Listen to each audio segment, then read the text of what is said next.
Assalamualaikum warahmatullahi wabarakatuh. Halo teman-teman, kembali lagi di channel Ticamoy.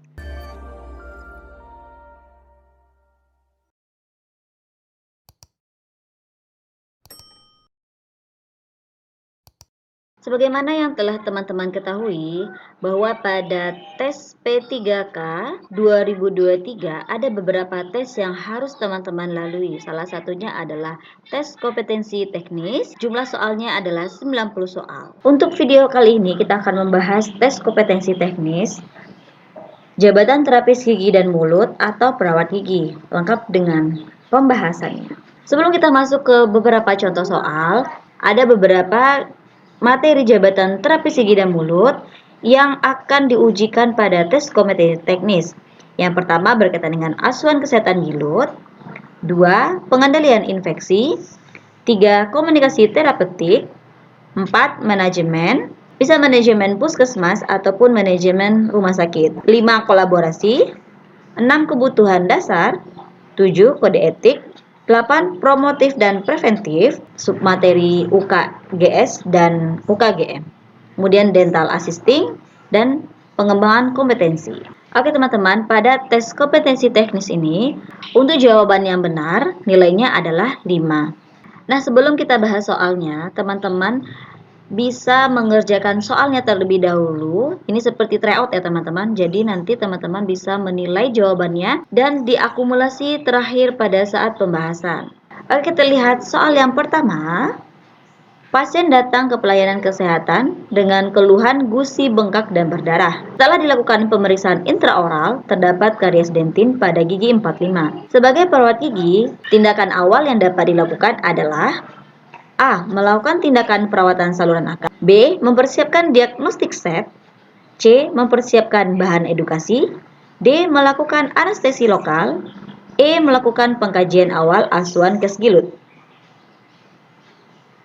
Jawabannya adalah E. Melakukan pengkajian awal asuhan kes gilut. Untuk soal seperti ini sudah jelas ya teman-teman. Setelah dilakukan pemeriksaan intraoral, terdapat karies dentin pada gigi 45. Jadi ini sudah dilakukan persiapan alat berupa diagnostik set.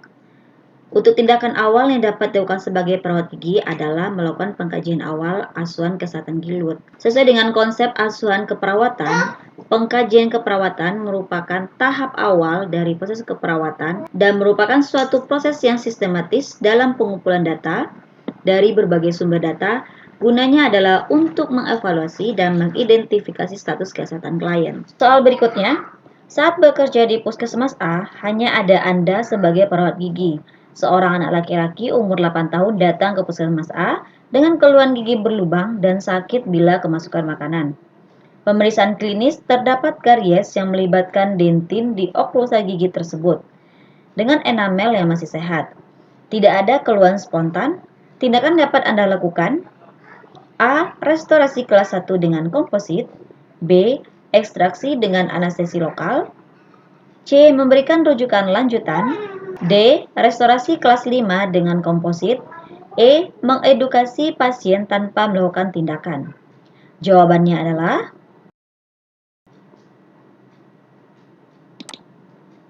A. Restorasi kelas 1 dengan komposit. Oke, dari soal kita dapat melihat kuncinya, yaitu umur 8 tahun. Keluhannya gigi berlubang dan sakit bila kemasukan makanan.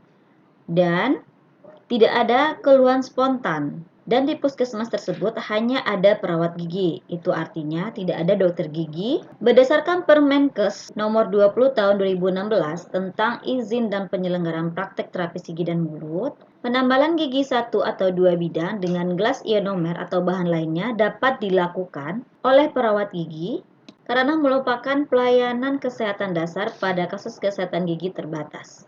Soal berikutnya, kegiatan promotif preventif dalam upaya mencapai target standar pelayanan minimal guna percepatan pencapaian MDGs dapat dilakukan di lingkungan sekolah melalui A. UKS atau UKGS, B. Posyandu remaja, C. Pengobatan darurat, D. Pembinaan sekolah, E. Pembentukan konselor sebaya.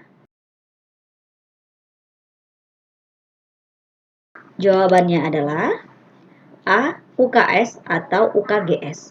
Lanjut, Seorang perawat gigi sebagai tenaga kesehatan juga diharapkan dapat mengidentifikasikan kebutuhan dari suatu wilayah agar dapat memberikan layanan kesehatan. Hal ini merupakan fungsi perawat gigi sebagai A. Advokator, B. Edukator, C. Konsultan, D. Koordinator, E. Kolaborasi. Jawabannya adalah D. Koordinator. Dilihat dari soalnya, ini adalah soal yang berkaitan dengan teori. Jadi, teman-teman juga harus paham beberapa teori yang berkaitan dengan jabatan fungsional perawat gigi. Kita lihat teorinya. Fungsi dan peran perawat gigi. Yang pertama ada pemberi asuhan keperawatan. Asuhan keperawatan ini merupakan peran utama dari seorang perawat, yaitu memperhatikan kebutuhan dasar manusia dengan memberikan pelayanan keperawatan sesuai dengan ketentuan yang sudah ditentukan. 2. Advokasi pasien, yaitu penasehat atau pembela. Dalam konteks ini, perawat menginterpretasikan berbagai informasi dari pemberi pelayanan dalam pengambilan persetujuan atas tindakan keperawatan yang akan diberikan kepada pasien. Gunanya adalah untuk melindungi dan mempertahankan hak pasien. 3. Edukator.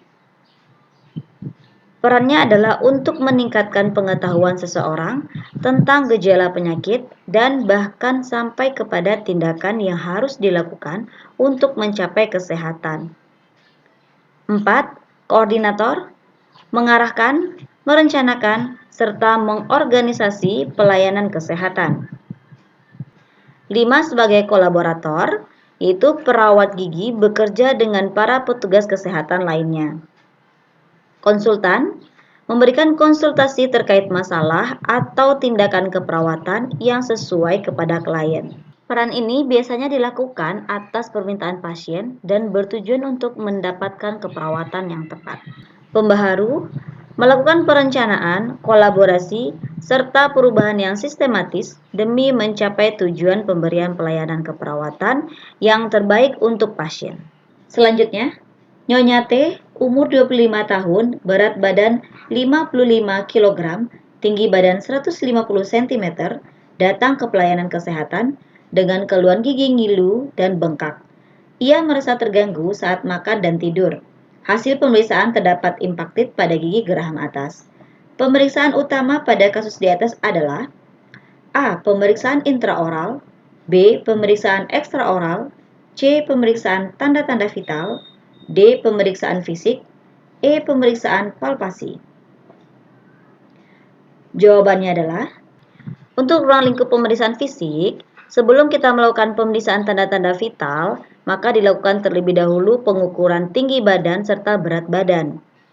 Untuk pemeriksaan tanda vital seperti suhu, denyut nadi, kecepatan pernapasan, dan tekanan darah. Pemeriksaan fisik head to toe, kemudian ada pemeriksaan fisik per sistem tubuh, ada sistem kardiovaskuler, perencanaan, muskuloskeletal, pernapasan, endokrin, integumen, neurologi, reproduksi, dan perkemihan.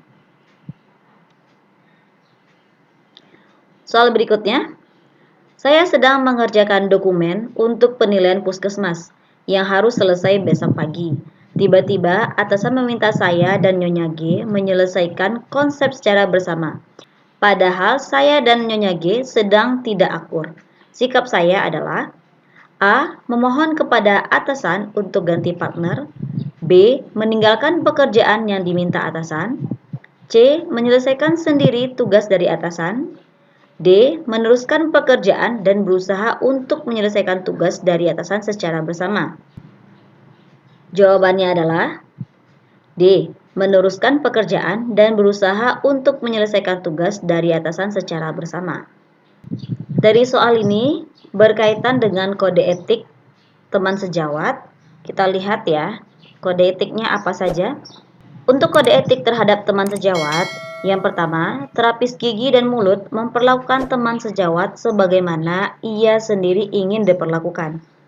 2. Terapis gigi dan mulut dalam melaksanakan tugasnya harus saling menghormati sesama sejawat maupun tenaga kesehatan lainnya. 3. Terapis gigi dan mulut menjalin hubungan dan kerjasama yang baik dengan teman sejawat untuk menciptakan suasana kerja yang serasi. 4. Terapis gigi dan mulut menjalin hubungan dan kerjasama yang baik dengan tenaga kesehatan lainnya. Semoga dari beberapa soal ini teman-teman dapat menjawab semua soal dengan benar. Nantikan next video. Terima kasih, semoga bermanfaat. Selamat belajar, semoga sukses.